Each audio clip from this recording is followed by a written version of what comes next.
گفت باز یک سوال دیگر تیام. گفت مایلش. گفت چی سوال داری؟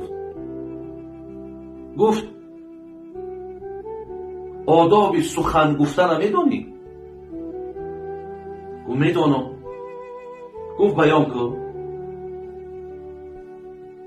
گفت پیش از آنی که من سخن را آغاز کنم اول الحمدلله رب العالمین میگویم، یعنی الله را حمد و ستایش میگم. بعد از آن و صلات و سلام علی رسوله الکریم میگم، یعنی به پیامبرمان صلوات میفرستم.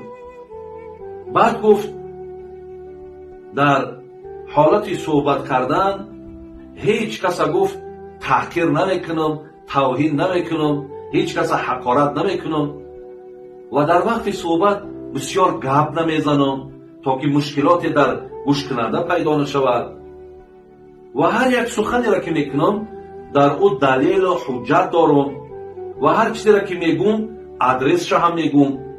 خلاص اینها را بیان کرد و بهلول گوش کرد. سعید گفت تمام. گفت تمام. گفت جنیدالله ملال نباشی، گفت آداب سخن گفتن هم نمیدانی.